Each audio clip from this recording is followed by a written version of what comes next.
Hey, everybody, welcome to the TEConnect podcast. I'm John Martin. And I'm Dean Reverman. Dean, we've been doing a lot of creative marketing over the last year, wouldn't you say? Little bit, yeah.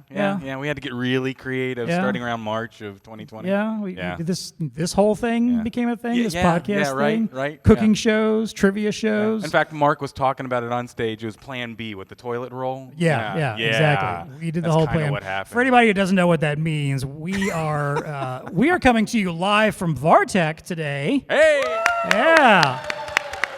This is actually the second of our VARTECH shows. You should have heard the first one last week. This is number 2. But yeah, in our opening presentations, Mark Fraker, our VP of Marketing, talked about the whole idea of Plan B in a pandemic and figuring out what else to do. And you know, obviously, when VARTECH couldn't happen last year, we had to get a little creative. Had to come try up, some new stuff. Go to the cookie jar, find some new things in there. And we've talked about that on the show a few times, but today we wanted to talk more about creative marketing tactics with someone from your world, the VAR world. So we have Jody Costa with us today. Normally we don't talk about our guest as much at the beginning, but they're not usually sitting right here with us either. Right? So this is exciting, I hate talking over you as if you're not here right now. It's okay. So Jody is going to talk to us a little bit more about what she learned over the last 18 plus months, what worked, what didn't. We'll get into some differences between, or how we feel about face-to-face marketing versus the new stuff that we've been trying out.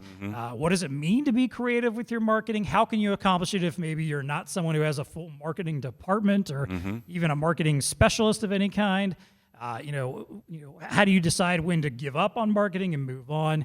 And we'll give you some tips of what we think might be helpful for you to go out and use as marketing with your customers as well. There you go. All that plus our usual value to the VAR and what's TEConnecting with us. It's time to plug in and get connected.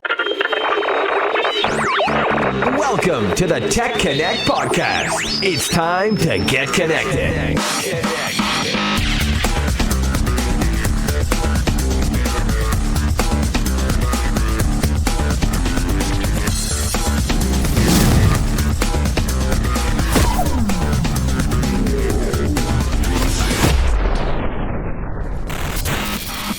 All right. As I mentioned, I wanted us to get the VAR perspective on creative marketing. I love it. So we got an expert. James Cordy recommended you to us, and if James Cordy recommends somebody, oh to my us, lord, that comes with like the gold stamp. We're just like, all right, sold. 100%. All Seal of approval. Jody Costa, she is the Vice President of Marketing and Strategic Partnerships for Barcoding, Inc. Thank you so much for being here with us today. We appreciate you coming down to be on the show, and I'm sure hanging out at pools and parties had nothing to do with it at all. Nothing to do with it. I didn't think so. So we appreciate you being here. Tell us a little more about yourself, your day-to-day life at Barcoding, and how did you get into the world of marketing? Sure. So thank you, John. Thank you, Dean. Absolutely. I feel very honored to be on this award-winning podcast. I know, freshly maybe minted. round of applause for that. Yeah. We'll talk more about that later. Yeah. So hi, everybody. As I mentioned, I'm Jody. I'm the Vice President of Marketing for Barcoding, Inc. I have been there just over 11 years now and have obviously learned quite a lot over that 11 years, especially here in that last 18 months. Previously, I was actually working in publishing. I worked in the financial publishing realm. So I came into this industry very, very green. I had no idea. And actually, funny story, my first VARTECH, I remember attending a networking event. Yes. And I walked in and everyone already knew everyone. So I thought, what kind of networking event is this? But got to know everybody and now I feel part of the club. So in terms of marketing, I really brought my publishing background to my job and was able to craft my role at Barcoding in a way that would make me feel like I was doing things in the way that I wanted them done. So I take a very content-heavy approach to marketing. I'm very biased towards education and thought leadership and really focusing in on marketing being a value versus an intrusion or an annoyance. So there's nothing that I would hate to be associated with, is like, oh, you're a marketer, like, boo. Right. Like, I don't want that. So I really focus on trying to create things of value for both our employees and then obviously for our partners and our customers. So that's my bias, that's my strength, and that's what I've brought to Barcoding. Nice. You don't want to feel like you're that person that when you say I'm in marketing, go, oh, so you're responsible for all those dumb emails I get, those pop-ups that I see, the ads that have nothing to do with me. You don't That's want right. that. No, you That's don't not want that. that's not the kind of marketing we're going for. Or the here. tchotchkes that I got at the last show. Yeah. Oh my gosh, that drives me That crazy. too, yes. Yeah, The stuff they stuck in your bag that you would never otherwise ask Exactly. for or Yeah. ever use. Yeah. Right. Well, then let's start off by, you mentioned, obviously you've learned a lot over the last year, half, 18 months, 20 months. I don't know where we're at this point. Far too many months. Tell us about some of the things you did learn. What worked and what didn't work for you, and how do you feel like you had to shift your strategy of Barcoding Inc. in order to compensate for the world turning upside down? Yeah, so Barcoding, we're in the same business as you all. We're a supply chain automation and innovation company. We are across the U.S. and Canada. So we had expanded into Canada right before the world came to an end, which was actually relatively convenient and had nothing to do with strategy, just kind of happened that way. But we had always taken a brand-first approach. So for me, what that means is really building shared purpose and fostering a sense of belonging, right? So if I can make people feel like they belong to something and that they really have this core reputation in their minds, I'm facilitating sales conversations, I'm doing my part, right? So we had, worked for many, many years to build up our brand in the industry, and I kind of called it brainwashing my staff to really make sure that they all said the same brand. That's brand brilliant. stuff. No, So I'm that's like, good. Okay, Yep. everyone, be efficient, accurate, connected. Say it again. Be efficient, accurate, connected. But we had worked really, really hard on that. So when we were at MODEX 2020, I don't know if any of you all were at MODEX 2020, call it the last trade show on earth, and got home from that trade event and was automatically thrown into crisis communications. I do not have a background in crisis communications, and all of a sudden was really faced with pausing everything I was doing and helping the leadership team manage through the communication effort that needed to occur, right? Yeah. And that became the number one job, and I'm sure you all understand this, you all felt it. And so that number one job I took very, very seriously, and how do we make sure that people know what it is that our plan is? How do we make sure that we help people along and we facilitate these conversations? So transparency, trust, right, go hand in hand.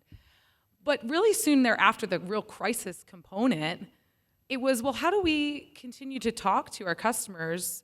And should we be selling? Like, should we be marketing things like, hey, like, is now the right time to be like, you should buy this? I know that you're furloughing staff and, struggling with your families, but you should really consider buying from us. It felt awkward. It felt like there was a real cord, 100%. dissonant cord, Oh, yeah. right? Yeah, Like, I it think was everybody this did. moment of like, Right, yeah. how am I supposed to be a marketer in this space? Right.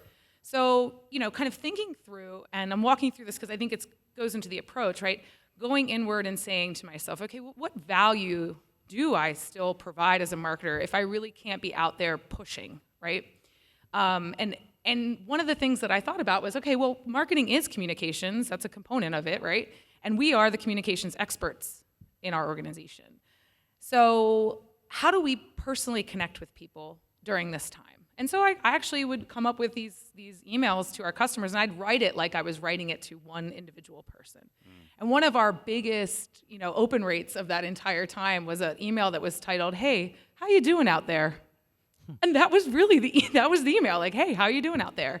And just that little touch point really meant a lot to people, that we saw and recognized what they were going through, and we weren't going to use that opportunity to try to exploit it, right? Mm-hmm. One of the other things is, when you talk about getting creative, right, there's lots of creative people on your teams, and so we thought about people all of a sudden being both parents and employees, right, and leaders of their organizations. And so our team wanted to do some coloring pages. It's like, all right, let's do it. Like, let's create things that people want to use that still fit our brands. They're supply chain related. They're actually adorable. Yeah. They just made a book out of it, and it's primo, so you should check it out.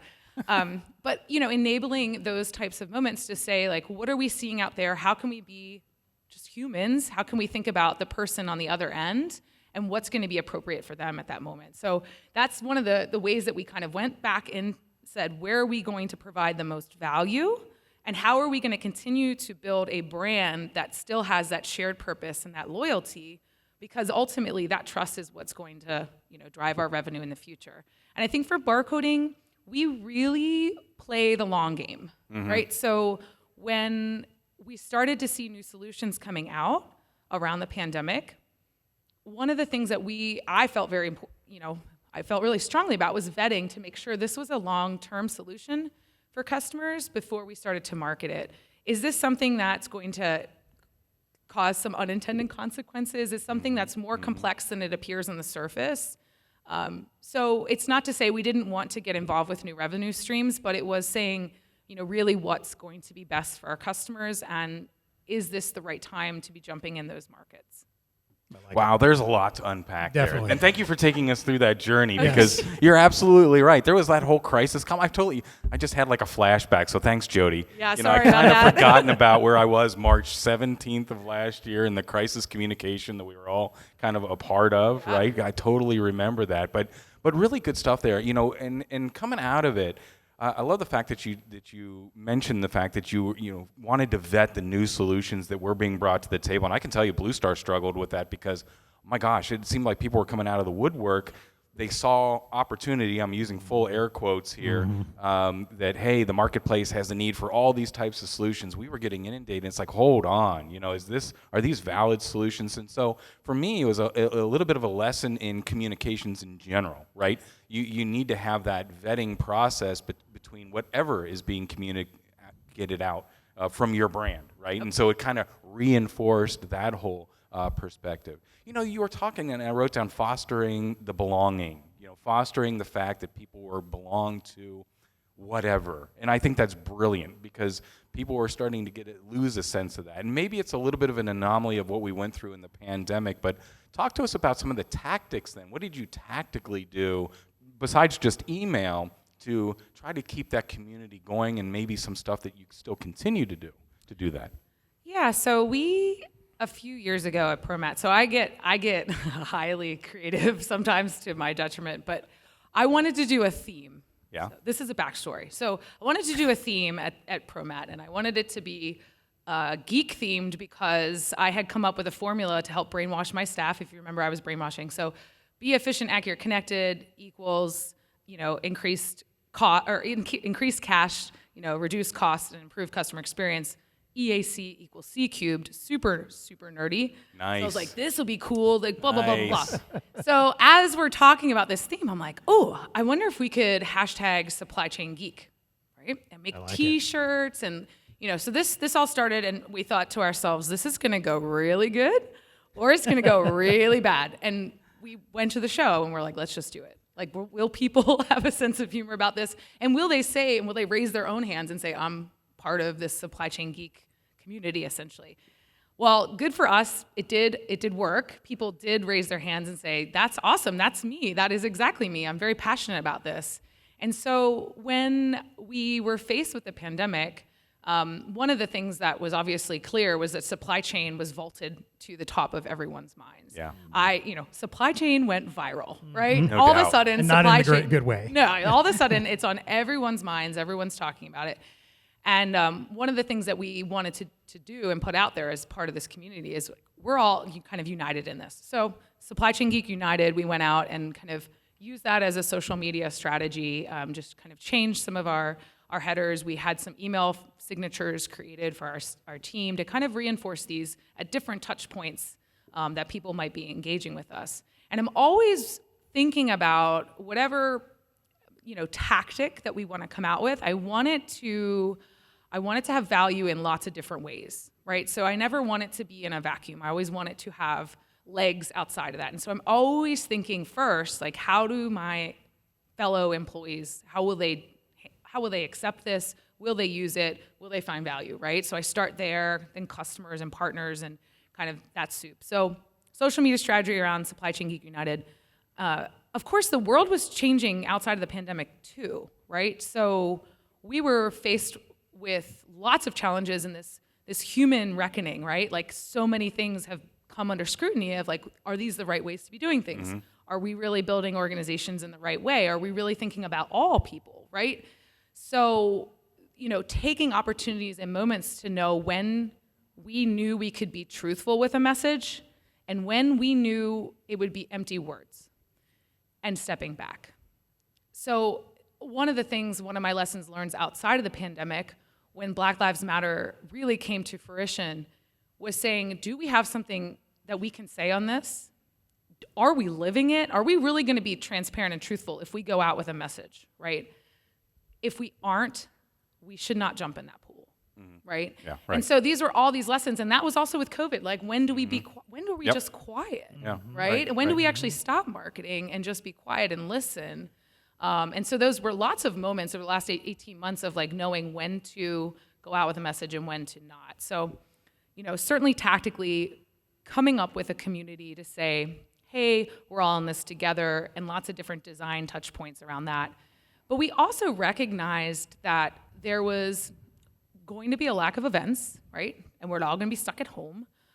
So last year, we developed what we called Supply Chain Geek Day. It was virtual.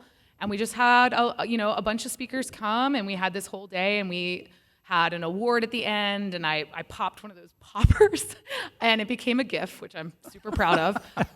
But yeah, it's all over my office. There's still funfetti like all over my office. Very nice. But that's kind of spurred some more creative thinking of like, okay, that was really well received. We were still able to host an event. It was our first ever like truly virtual event, and that's what carried us into kind of this year. Flash forward was like, we knew 2020. We saw the writing on the wall. We did not believe that events were coming back in 2021 to the extent that they were prior, at least especially not in the first couple quarters. And so I wanted to go into this year with kind of a program that would enable us to work with our partners, allow us to expand our educational reach, our social reach, our search engine reach, but not have to reinvent the wheel every time. Because we knew people were going to be coming to us for ideas, right? So you all know as a VAR, your OEM partners and your ISV partners are always looking for ideas. So we came up with our Huddle program. And the Huddles are a monthly conversation. We host them on Zoom. They are panel discussions. They're not scripted. So the panelists have to trust me that I'm not going to lead them astray. But that gave us this foundation for the year when we were going to be lacking events. And so there is a lot to unpack here. I mean, I feel like I'm answering lots of questions all at once, but I just think that there's so much opportunity out there when you are able to slow down a little bit and kind of look and understand who you're trying to message and how you want people to be involved and what kind of community you want to build. The barcoding community might be different than the community and culture that you have at your organization, but chances are there's things in your organization that really make you unique. And you have individuals in your company who are super passionate about what they do, and those are the people that you can tap into for ideas. Man, so much good stuff there. And, one thing I want to touch on is like, I like that you talked about this idea of these touch points and things that were happening where you had to decide, do we talk about this right now?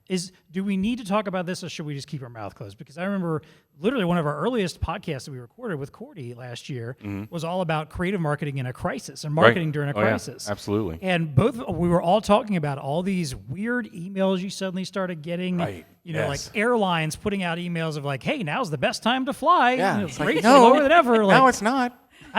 No, that's probably not the message right now. And so, and the Black Lives Matter movement, all this like social upheaval, a insane political cycle last year, and there were so many opportunities to get marketing wrong last year, and so many companies that you definitely saw do that just felt the need, like, well, we got to say something, right? Like, no, sometimes the best marketing is just not marketing right now. And I love that you were thoughtful about that, and you actually cared about, understanding, like, should we talk about this? And if we do we sound like we're just idiots if we start talking about this right now? Full credit to my team, too. My team, is out there kind of paying attention. Our leadership team is paying attention. So I had really good guidance. I won't take full credit for that one. Well, still, that's awesome. Part of the takeaway for me there is that, in those moments, and I think some of the lasting thing when you think about creative marketing and some takeaways even moving forward is, what I like that you gave scrutiny to your audience and you gave scrutiny to the message, right? And sometimes that does require a pause. You don't have to be all in. I love things that are a little bit more well thought out and scripted, and is this the right time and stuff like that, and making sure you're honing the message appropriately along the way. So I think those are a couple very strong. It doesn't matter if you're in the middle of a once-in-a-lifetime pandemic, or if we're fast forward 5 years from now, I think the same scrutiny applies. You know, it's kind of like some of these golden rules of marketing, that there should be some scrutiny behind the audience and behind the message, to make sure that it's in line. Well, us marketers feel that maybe the world's going to come to an end if we're not on social media Right, for a day. right. But like in reality, I learned actually the world didn't come to an end when I wasn't funny on social thing there. media for a day. So And no one's out there going, why didn't Barcoding say something about Right, this? Barcoding left us in the lurch. Yeah. Yeah. No, I'm it never didn't buying with them happen. again. They happen. didn't say anything about Part of the Armageddon. Yeah, exactly. So man. you kind of hinted at this a little bit already, in the idea that obviously, you knew that in-person events weren't going to happen, and you knew that was probably going to last longer than people wanted or were expecting or predicting it to be. So how has your opinion changed about face-to-face marketing, about some of the things you may have done before that you haven't done since or haven't done the same way since? Do you feel like there's things that you've decided, hey, there's no need to do this the way we used to before. Let's move forward with what we're doing now. Or do you think there's going to be just kind of a backslide at some point in the future where people are like, all right, let's just go back to the old-fashioned way? Or should there be even? I really think it's this wonderful opportunity to rethink lots of different things across your company. I think it's one of those, if you look at the silver lining of all this, it's that brilliant, once in a lifetime chance to be like, hey, why are we doing this?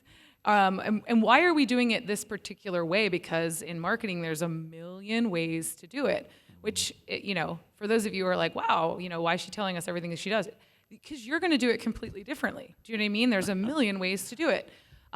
So rethinking, I think, is really a gift that came out of this time frame, and that's my prop, Jenny. It's like a physical prop. Physical prop. I just finished this book on the airplane here. It's called Think Again. It's by Adam Grant. It just came out. But it talks through different strategies for how to rethink and how to reconsider positions and how to actually constantly change your mind, because that's not actually a bad thing. And you can actually determine a lot of things by, debating and having healthy debates and kind of being open to changing your mind. So one of the things that was interesting about this book is they talked about the Wright brothers and how they constantly debated how to do things. I mean, they would have these fights, right? And like Wilbur would be like, I love scrapping with, Orville and like blah, blah, blah. The great thing was they were debating ideas, right? They weren't saying like, you suck. Right. And one of the things that came out of their most heated debate, right? And this is from the book, was about the propeller. And Wilbur had one idea for how to build a propeller, and Orville had an idea how to build a propeller. And what they actually determined coming out of this was that they were both wrong.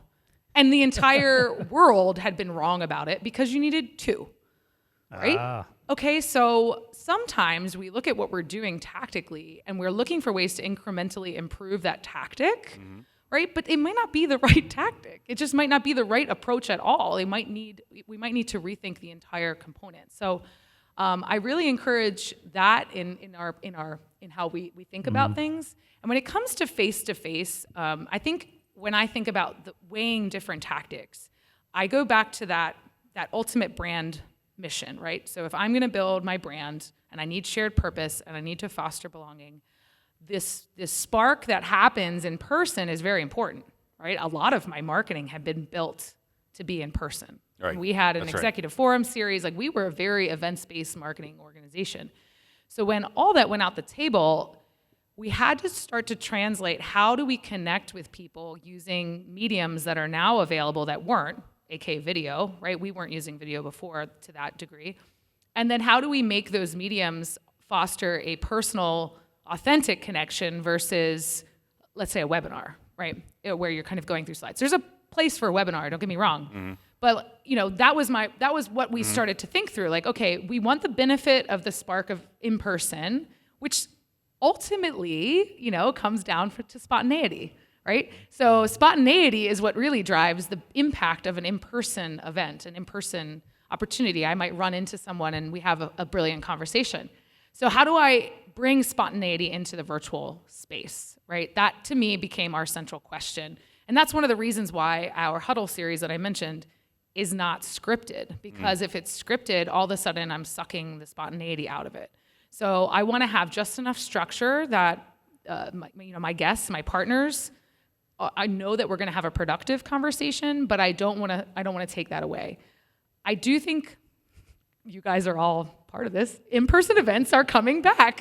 I don't think that they went away. I just think that they took a pause. But I do think people are rethinking what it means to be in person, because now these things are blended, right? So we're live, broadcasting a podcast that'll be used on the digital realm after the fact. So again, I believe in quality now over quantity. I think when I first started my career, it was quantity because we needed to get the ball rolling. We needed to get that snowball rolling. So if you're in an organization where you're more in startup mode, you may still need to be in that quantity realm. Like you still want good value and you want to provide good value, but you might be at a higher rate.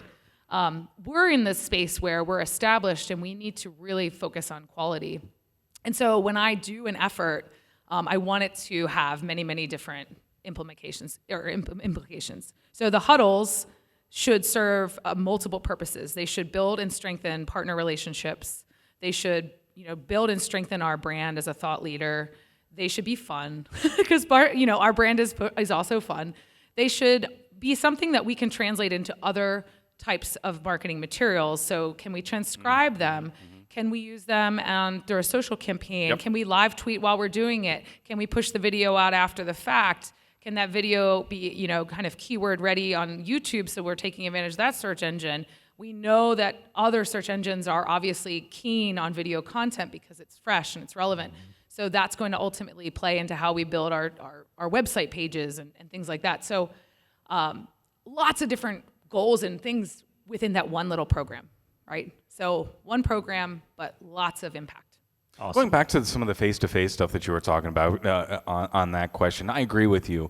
I think face-to-face isn't going away. Obviously, we're here, but it is going to change. I think that the quality, and John and I, we've talked about this on the podcast about how the experience. If you go out and do things now, you want the quality to be much higher. And so I think that is one of the takeaways, that if you were doing events, and you will still do events, because the spark happens and the spontaneity happens. Couldn't agree with you more, Jody. We have had that feedback at this show that, oh my gosh, you know what? I had that conversation. We've had vendors come up to us and say, we had the conversation. I've learned 3 new features that we need to incorporate because we had the conversation. It sparked an idea. There was the spontaneity that happened. But I think events have to be highly quality, quality-driven type of events where the agenda is spot on. The folks that are there's a reason for them to be there, and there's a need to have that. So sharpening your pencil, if you will, on why events are happening, relevant. Yeah, if it's just the same old, hey, we're going to sit you down in a conference room for 6 hours and run a bunch of PowerPoint slides. Yeah, or it's an excuse to go whatever. Go to the bar and stuff right, like that. Yeah, right, exactly. Yeah. If that's all it is, if it's a, we as people like to joke about VARTECH, varcation, Right. Like if you're just doing it because you're on vacation and pretending you're at a conference, or if you're doing it where you're just boring people to death for hours on end, don't bring that back. That does not need to come back. It's time to think about something new. It's time to try something different. It's time to take what you have learned over this past X amount of months and what worked. I mean, again, just this podcast is an example of that. We would have never thought about doing something like this. Sure, where we were having a session that we treated as Well, a normal session, but actually recording it and releasing it as part of our normal, stream of marketing efforts. And here we are. I imagine we'll probably do this every VARTECH from now on. Oh, 100%. And Jody hit on it. I mean, I love the idea of once you create an asset like a podcast or an event, leverage the heck out of it. Try to get as much out of that event in this case, piece of content that you create, and maybe in another case, or a video that you create, leverage as much of that as you possibly can. I mean, if you're going to put the heart and soul into making the event or whatever it is as best as it can, think creatively about how you can leverage that as well. Don't just check the box, oh yeah, we got that done, we're done, we're moving on to the next thing. Right. Pause, think about it a little bit. It's worth the effort to put into those types of things than it is to try to get a lot of things done. Love what you said. It's more quality than quantity now, right? Well, I've had people approach me even this week already and say, hey, we're thinking about starting a podcast. Should we do it? Mm-hmm. And to which my answer is like, you tell me. Like, let's tell me what's going on in your business right now. Who are you trying to reach? Are the people you're trying to reach in places where you think that they're going to be listening to podcasts, or that do you have some kind of channel you can put it out to? What do you have to talk about? Do you have enough topics to sustain several episodes? You have people that you can bring in as guests. Do you have people on staff that you feel like can manage a podcast. If you don't have answers to any of those questions, figure that stuff out first before you decide to do it. Don't just do it because it's the cool, hip thing to do right now. Do it because you feel like you need to do it, you want to do it, and there's a legitimate place for it in your business. That's fine. But you got to take some time and think about those things. I agree with you, dude. I mean, I think when you think about it, and I wrote down focus on the medium, because as marketers, there's a lot of squirrels running around. Squirrel, oh, we can do this, we can do that. And then you've got executives coming. Should I get on TikTok? Should I get on Instagram? Right. Yeah. You got people What's the coming cool new to thing? you. Yeah. By the way, nobody gives more opinions of what people should do than to the marketing department. Oh, yeah. It's like everybody comes into the marketing department, hey, I got a great idea on what we should do. Nobody goes into accounting and says, hey, I got a better way to do that budget. I think you should do numbers differently. So we're always getting that feedback, right? So you have to be able to buffer that. But I like how you focused on a medium with your huddles. That's just brilliant, because I think that's, if you hone it like you guys have, now you have structured asset and workflow that your audience can get in sync with and come to expect and see true value out of it. Yeah. Yeah, I'll add to, because I think, John, you brought up a good point. The resource, component of this, Barcoding doesn't have a large marketing department. So it's myself, we have a lead designer, and I have a part-time kind of marketing coordinator, and I do have now agency support.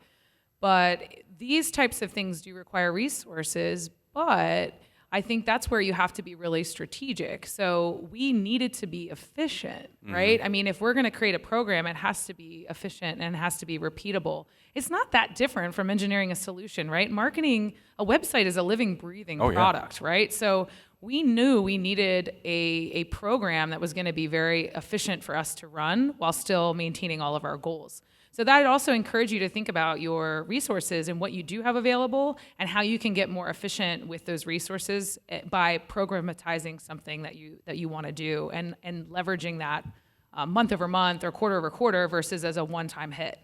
Yeah, that is a very good point. And that's kind of what I wanted to get to in our next question too, which is... Sorry about that. No, it's fine. You're the perfect guest because you help us segue right into what we need to talk about. But that is a very good point, because I'm sure there are plenty of our listeners here today and listeners and viewers at home that are thinking, hey, I'm not the size of Barcoding. I am a relatively small reseller. I have maybe a small local regional market. I definitely don't have marketing people on staff. I got a couple of people that maybe might be good at some of this stuff, but not all of it. So I guess that's where I want us to talk about the idea of creative marketing and what does that really mean to you, even if you don't have the department or the resources for it, and also how do you stretch yourself to find new creative outlets but still keep that brand identity that you've talked about a lot in place, yet knowing that still like, hey, we got to try something different and new from time to time. It can't just be XYZ brand all the time, because at some point that might get stale, but we might still need to branch out too.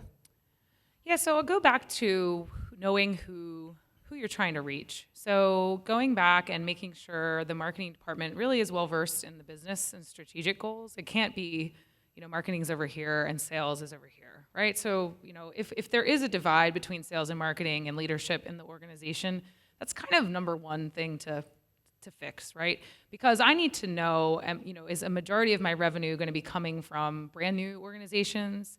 In which case I really need to hone in on the types of people that are my champions versus my influencers versus my buyers, right? Or is a lot of my revenue coming from my existing client base? Is a lot of my revenue coming from a certain region, right? Or do I know where I want to grow? So all of those factors that are really happening at the business level will impact how you start to creatively figure out what's going to be cool for your marketing. And so when I'm thinking about my customers, how marketing is going to impact them, I know that I need to really reinforce the decision that they already made, right? So there's different marketing tactics that will reinforce for someone that confidence in their decision and just reassure them that they already made the right decision. So a lot of, for example, a lot of automobile ads that you see aren't necessarily to get you to buy a brand new car. They are to give you confidence and to reassure you in the car that you already bought. Right, so you're still part of it. You're still getting that branding. So thinking about, when you look back at your organization, how you plan to grow and where you think that you can grow the fastest or with the most strategy, that's where you want to focus your marketing.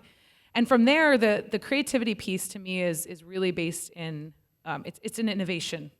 It's an innovation conversation.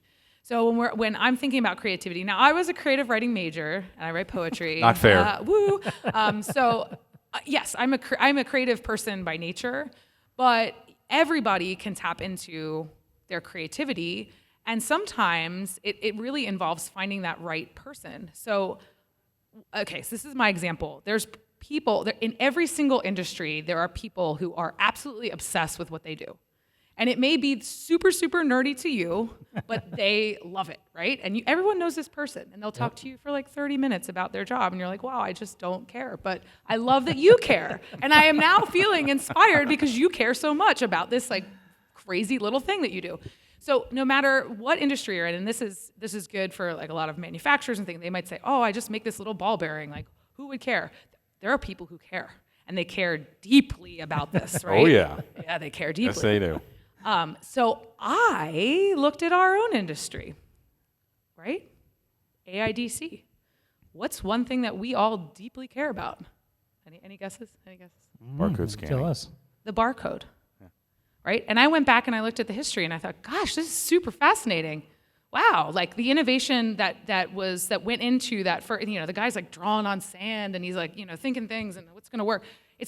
There's a Smithsonian article out there. It's fascinating. Look it up, right? If you've never stopped to think about the barcode and how someone actually invented it, and then not just invented, the barcode, but how do we actually get it to work commercially, right? So I started to think about this, and then I started to get excited because I'm like, oh, this is what we do. I wonder if there's a barcode day. There wasn't. Oh my gosh, there's no barcode day. So How is that possible? How is that possible? So Come on now. I went on the National Day calendar and I submitted a proposal. That's awesome. You go. And it was for June 26th, because on that date in 1974, the first successful commercial scan of a barcode happened in Troy, Ohio, and it was a pack of Wrigley's gum. Yep. And rest is history, right? Watershed moment, right? Imagine our lives without the barcodes. Not Right. possible. Yeah. Did Right? it work? It worked! Yes, that's awesome. So I cordially invite all of you to celebrate National Barcode Mark your Day calendar. on June 26th There this you year. go. It's an annual event. Now, the point of this whole story, besides pitching National Barcode Day to all of you and getting you to plan your own celebrations, because it's a day for everyone, not just for barcoding, is that inspiration can come from lots of places, but it can very often come from things that we're overlooking. And if you go back to things that are interesting, or that you find curious, or that your people find curious, or that you find that other people are super passionate about, or you think about the history of something, I guarantee there's a seed of an idea in there that's going to be creative and different for you. And the reason I always say to go to that person who's like really oddly passionate about their particular role is because people automatically relate to that. You light up when you're talking with someone who really loves what they do. Mm-hmm. So starting there and finding creative inspiration with that person is it's a great starting point. Now for us, these creative ideas do have to have some limits.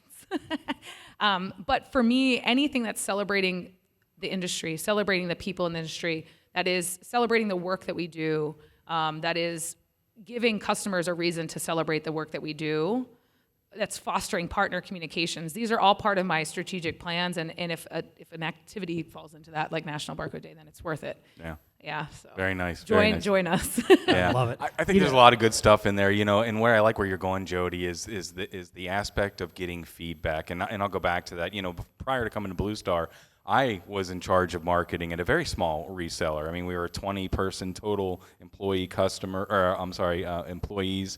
So I was in charge of sales and marketing and stuff like that. So I kind of made efficient the whole effort. Remember how I was talking about everybody has an opinion on marketing? So I would have a meeting on an annual basis with all the stakeholders. But we brought in employees too. I mean, everybody. And I tried to get everything on all the cards on the table on the one day and say, hey, what are your ideas for next year? How should we market? What's the message? Those types of things.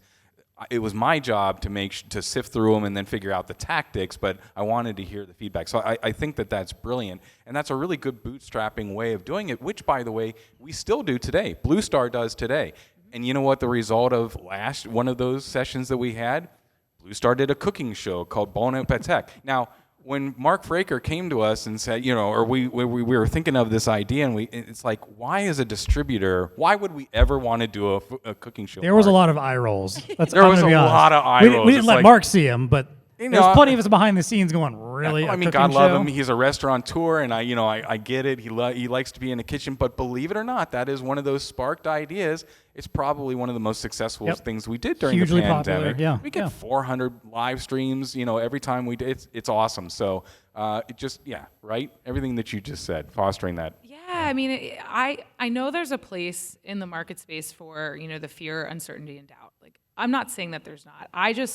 Part of our culture that we've built at Barcoding is we try to take the positive stance. And so I like to be positive. I like to look for the silver lining, and I like to market in that way because I think ultimately, especially in disrupted times, the positivity is going to rise because people are craving it.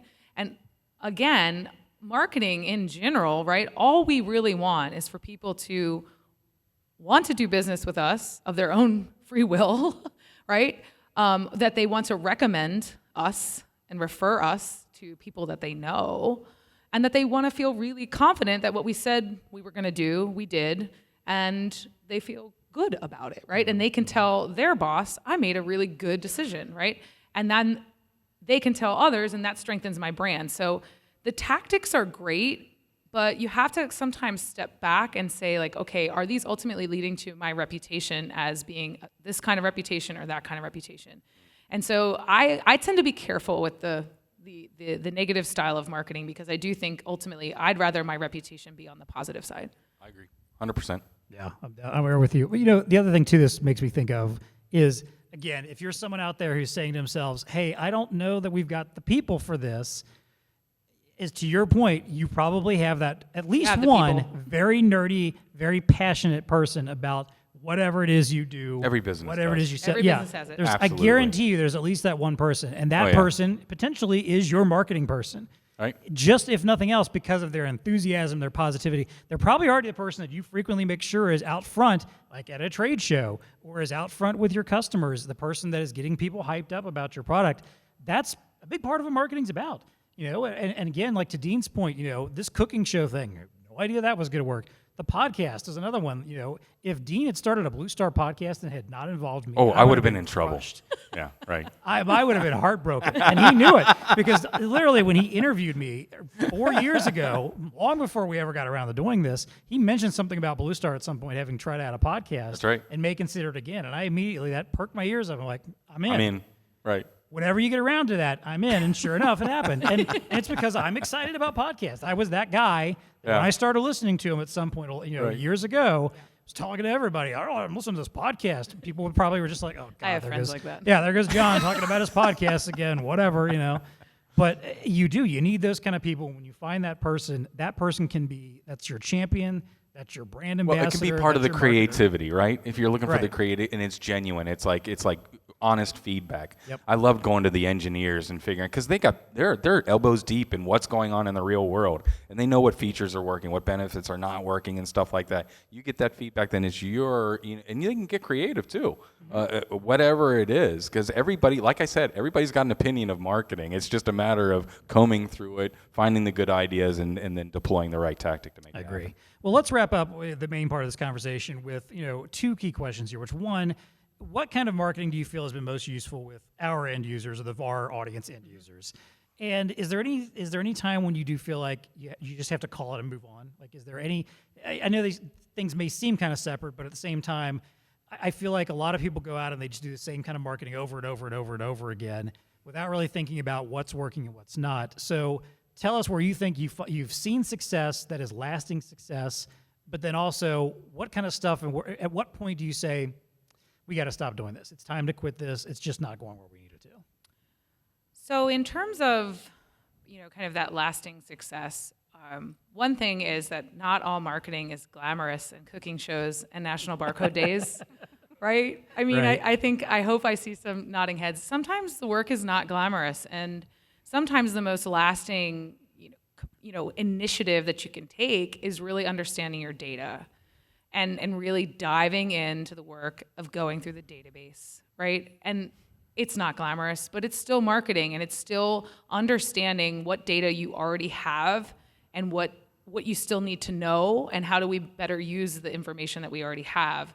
So one of the things that the pandemic has enabled me to be able to do at Barcoding is to go and spend time in my database. And that's really because in-person events went away, and those are very labor intensive. So for anyone out there who's an event planner of any sort, or has ever planned a party, right? It's intense, and it takes up a lot of time. And granted, I still believe they're quite worth it. But because they were off the table, I was able to focus on my database, right? What's the health of my database? Am I actually reaching people, or is it going to waste? What types of people are actually responding to what types of messages? What do we still not know? What is not being connected back to our ERP system, so that and because that's missing, what am I not understanding, right? So spending time on the unglamorous initiatives is also really, really key and important. So that's one thing that I would kind of recommend you spend some time doing. The other thing is, a lot of people will already say this, but, think about your digital space and take the time to build that to be a living, breathing product that you spend time on, just like any other product. So your website isn't a static, billboard for your company. It is a living, breathing product. It is a product of your company. And most likely, you have lots of different interactions happening on that website at any given time that you need to understand. And they're not all about leads, right? A lot of your website is being used in lots of different ways, and it needs care and attention. And that's one thing that we really focused on this year was moving our website to a more sustainable foundation, which in our case, we use HubSpot. So if there's HubSpot users out there and you want to connect with me, I'm happy to talk. Moving it to a more sustainable foundation, and then starting 90-day, rolling programs where we're not just looking at the editorial calendar, but we're also looking at our progress on certain search engine optimization goals, certain topic cluster goals, and some of this language, gets a little deep. But basically, how are we doing on certain, focal topics that we want the audience to know we have authority in? And then are the search engines finding that as authority? Are people finding that as authority? Blah, blah, blah. So spend some time not just doing digital because everyone says we need to be doing digital, but think about your website as a product. How would you care and support that product? How would you invest in that product? How would you, build future investment plans for that product? Who would get engaged with that product? And I think that will really, really help. And then think of that digital sphere as that opening to lots of different ways to grow your business. And that goes back to who you're trying to ultimately talk to. Is it more your existing customers? Is it brand new markets, et cetera? So that's something that we, our website was a huge, huge project, and everything related to that, which impacts all of your content planning. Everything that you do, honestly, is impacted by your website. And then the database, and going back to the foundational elements that are going to make us really strong for the future.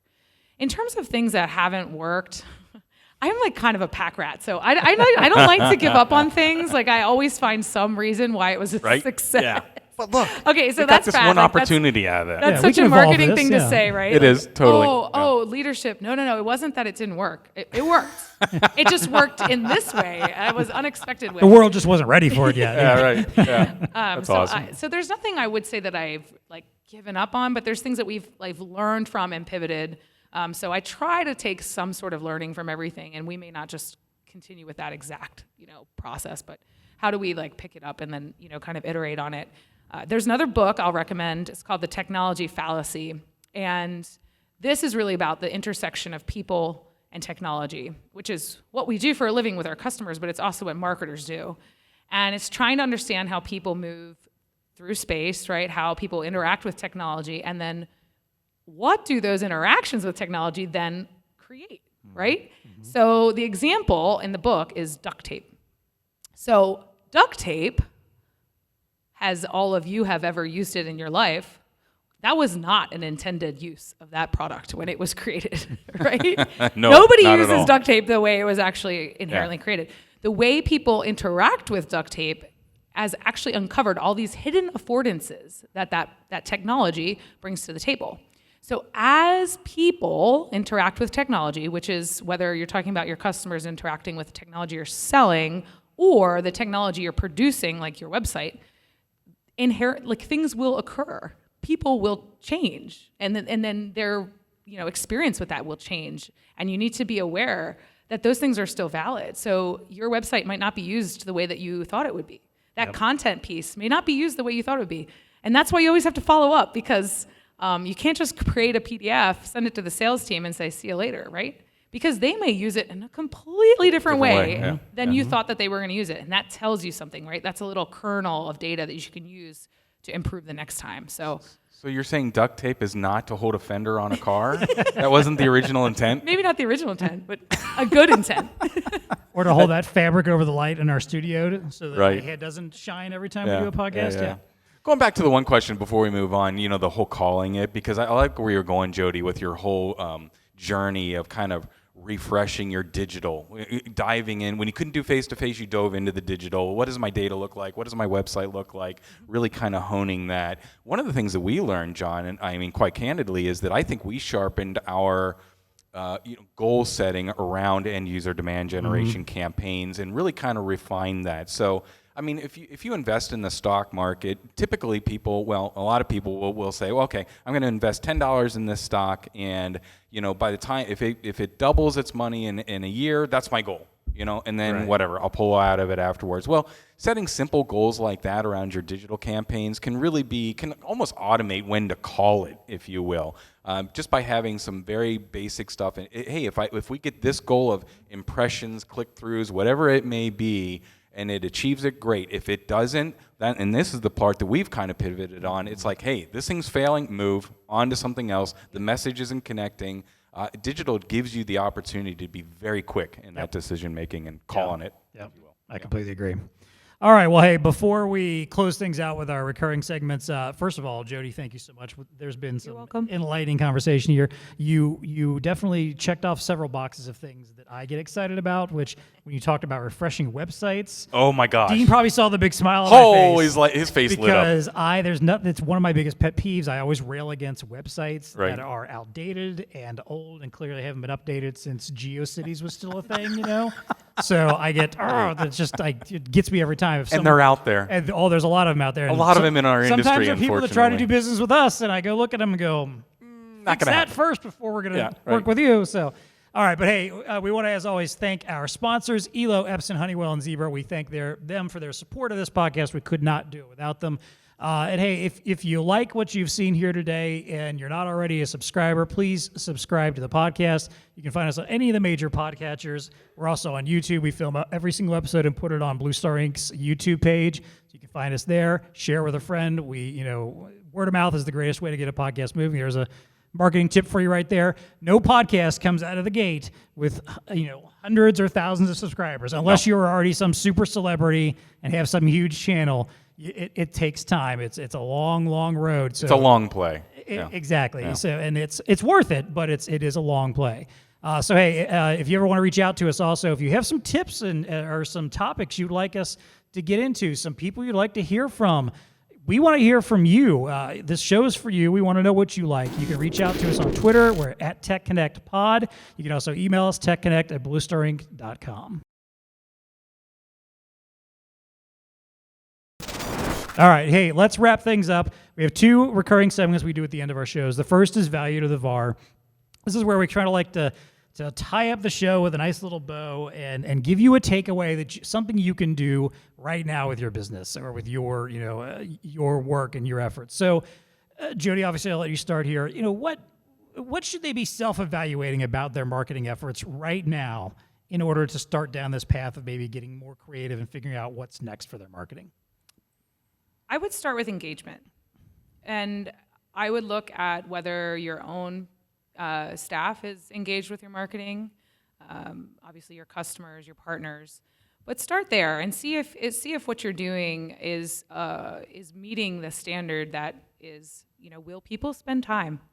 Will they spend like a minute of their precious time on something that you've created? And if they're not willing to spend time, let's go back to the drawing board. And I think engagement is a really strong indicator of whether what you're doing is sparking something in that other person, right? And so engagement can be measured in lots of different ways. It can be feedback, frankly, that you're getting, right, from team members or from customers. It can be measured, obviously, in the social sphere. It can be measured in email opens and clicks and things like that. But I would start with engagement. Okay. Good. Jody, what was what's your phrase that you tried to drill into the heads of all your employees again? One more time. It was our tagline: be efficient, accurate, connected. Efficient, accurate, and connected. I love that. Folks, if you have one takeaway here, because what I wrote down is team buy-in. You know, as marketers, we do an awful lot to try to be creative around it, but at the end of the road, if you don't have buy-in, one of the ways that you can help yourself is to get buy-in from the rest of the company on what you're trying to do and the message that you're trying to deliver, all the way down to your support staff, whoever it is. If they understand what it is and the message that you're trying to get across, that can reap a lot of rewards. Then you can start taking it to the next level where they're taking it to their social platforms, et cetera, et cetera. It's a good tactic, strong tactic that you can start deploying today, and you might not even think about it. You're like, oh man, yeah, I'm doing all this work, and I didn't even tell the company, what we're trying to get done here. Brilliant. Yep. Brilliant. I will add on, because you kind of hinted at it earlier when you were talking about the stuff we've learned, and I kind of hinted at it when I was talking about the podcast being the long play, is to understand that a lot of marketing doesn't have immediate results. You want it to, you would love it to. We would all love to send that email out that just gets. Oh, that's because the executives coming in and said, you sent that out. Where's my sale? Exactly. Where's the sales? Hold on, where's all the people signing up for this? Right. Why do we not suddenly have, people beating down the door to work for us because you sent that email out? Like, it never works that way. I'm sorry. It's Rarely. Every once in a great while it'll happen, Right. I mean, you'll be surprised. But if you have the mindset of, hey, this is all kind of a big, long play, it's all a matter of just constantly getting out messages, building a brand, building an identity for ourselves of who we are, what we're trying to accomplish, what we bring to you as potential customers or existing customers. If you're willing to play that longer game, you already start understanding what it means to be in marketing. And that's the kind of people also that you should be, putting in charge of this too, is the folks that don't get frustrated because they hit send on that email or scheduled that webinar and only 10 people showed up and 5 of them dropped off halfway through, or they started a podcast and the first, 4 episodes had 6 downloads and they were 90% of those were your own employees or yourself. It's okay. Like the people that will be good at marketing are the ones that will go, all right, let's keep going. Let's do that again and make it a little bit better than we did before. So there you go. Just keep moving along there. Yeah, absolutely. All right, hey, let's wrap up with our favorite segment, What's Tech Connecting with You? This is where we get to talk about something fun in the world of fun, sometimes terrifying, who knows, in the world of science, tech, innovation, something that's caught our eye, got our attention. Jody, what's Tech Connecting with You right now? Well, I'm going to start because I thought of one more thing. Sure, go for it. So don't be afraid to be yourself and inject personality into what you're doing. I find too often that there's so much jargon, it's kind of hard to weed through. So don't be afraid to be yourself. Whatever, personality that your company has and your team has, like don't be afraid. Go out there. It's not going to, it's worth it. TEConnecting, and this is related because I'm not going to be afraid to be myself right now. I am a huge fan of the movie Twister. Are there any other Twister fans out there? I admit it. I watched that movie a lot. Okay. Wait, what is this movie? No, I'm sorry. Helen but I'm in like a movie Hunt. voice. Paxton. Oh my gosh. Okay. I love tornadoes. I love weather. Oh, okay. Yeah. So this is not Sharknado. No, but I love that one too. Oh my. Okay. Got it. So Twister, Bill Paxton, Helen Hunt, right? Amazing movie. I'm not going to go into the movie. Basically, they build this contraption called Dorothy, and it goes into the tornado, and little sensors go up, and like, wow, this is amazing. We have all this data, blah, right? So I'm reading the paper the other day, digitally, I should say that, and I see an article that says that the first unmanned vessel, essentially, called Saildrone, has been deployed and has survived sailing into a Category 4 hurricane in the ocean and was sending back data, basically trying to understand how hurricanes intensify. So understanding the relationship between the ocean and the atmosphere, blah, blah, blah, nerd. I thought this was amazing. I saw that article too. Yeah. So Saildrone is my TEConnecting Saildrone. based on my love of Twister. I made the same connection. I saw that Nicely article. played. I didn't get a chance to read every bit of it yet, but the first thing that occurred in my head is like, oh, that sounds just like Twister. Yes. I love it. I love That's it. good stuff. Are That's you a good weather stuff. nerd? Yes, I am. Okay. I'm with you there. All right, Dean, what's TEConnecting with Well, you? I'm not going technology this time around. I don't know. I feel kind of light. So I got two of them here for you. Okay. Let me give you this one. What is the most popular cocktail in the world, if you will, by amount of countries that like it? You can't sneak a peek here. If you Mai want to Tais? guess what the most popular cocktail is. No, like a cosmopolitan. Nope. Anybody else got an idea? What's the most popular cocktail in the Probably world? the one that happens Margarita. right after okay. this session. That Nope. one. Popular Sorry, cocktail? margarita isn't even in the top 3, believe it or not. No. Sorry, favorite in 84 countries, it's the mojito. Really? So now you know. Number 2, mimosa.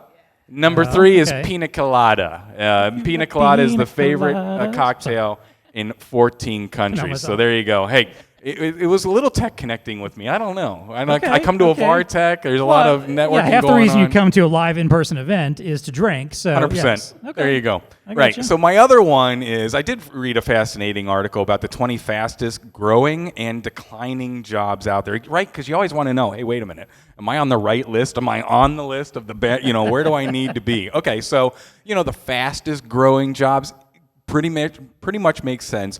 A majority of them are in the healthcare, nurse practitioners, mental health services, things like that. Although there are some anomalies in here, genetic counselors, apparently that's a fast-growing job. Who knew that? One of the higher ones is a wind turbine service technician. Now, that's one of those jobs that's like, yeah, that's cool, but no way I'm getting on top of a wind turbine to do Not that. for you? No. Now, if you're in one of these following employments, or this is your job, because these are the ones that are declining, you really need to start looking. Don't say marketing. No, for a different job. Bank tellers, word processor, and typists? Really? They're still at switchboard operator? How does that even make the list at this point? Yeah, I mean, sure, Right, it's declining right. because there's like 2 of them left in the country or something. I mean, Whatever. come on. And then finally, nuclear power reactor operator.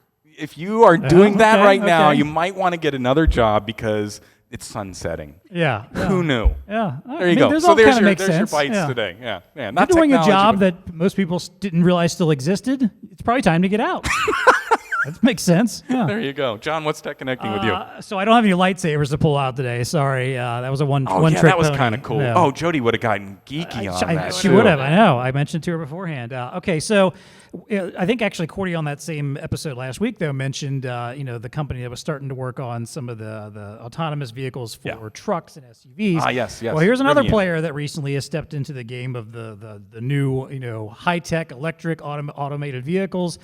Lucid Air. This is actually from Peter Rawlinson, who was the engineer with Tesla that created the Model 3 and kind of had a falling out with Musk, as everybody does, and moved off to create his own company. Now, granted, his car is pretty high end. The starting model is going to be $169,000. I think they're working on like an $80,000 model for us. Still. Yeah, for us middle class folks, I guess. Whatever. Yeah. Oh, okay. But this vehicle looks very cool. It's 520 miles per charge, which is by That's far nice. the highest in the industry. Absolutely. It's extremely roomy. The test drive that people that were taking talked about how it literally felt like it was bigger on the inside than on the outside. Oh, that's kind of cool. And a big part of it is apparently like the roof, with the exception of one fairly thin bar, is almost all open glass. But it's a kind of an infrared blocking glass to keep from heating up inside. Apparently it's got some venting in it too that keeps it from ever getting very hot and needing to use much air conditioning. I think they said basically unless you were driving through a desert that was like 100 plus degrees, the car would almost always stay cool and comfortable, even on the sunniest days. hottest of days. But it looks beautiful. It's an amazing looking car, obviously way out of anyone's price range, at this point. And then it has an autonomous mode that they call Dream Drive is the name. Dream Drive. Yeah, There you go. there was a very long article about this. I've got more reading to do, but I just found the whole, it looked like a fascinating, cool car. It definitely has that futuristic car look to it, but yet seemed to have a lot of practicality to it. And the reviewer was very impressed by the initial test drive that he took in it. Man, I'm telling you, cars are going to look completely different in 5 years. Oh, No doubt about it. Yeah, when we're driving. definitely. Well, Dean, is Mr. Tesla down here. I just now. got a He Tesla. just got a Tesla. I just got my so, Model 3. yeah. I'm super excited. So In I fact, guess need if to we get want to home so I impress can him drive. now, I got to roll up in a Lucid Air or something, Right. know. So gonna need a little bit of a raise for that one. So, all right, Jody Costa, thank you so Thank much you, for Jody. being here. Thank you. You have been a Thank you, fantastic guys. guest. Yes. Thank you. For a big round of Yay. applause. We don't typically get to have applause other than just me and Dean Right, showering yeah. accolades. So We'll start yes. applauding. Yes. Thank you so much for being here. Unfortunately, it is time for us to unplug on this episode. So until next time, make sure you find something to geek out about. Find your inner geek and geek out a little bit. Absolutely. Of course, as always, please stay connected. Elo is bringing decades of touchscreen experience to the palm of your hand. Introducing the M50 handheld mobile computer, an enterprise-grade Android device built for efficiency and connectivity. With a 5.5-inch HD touch display, integrated 2D barcode scanner, Android 10 OS, and a rugged design for commercial use, the M50 is ready to seamlessly integrate via EloView or the MDM of your choice.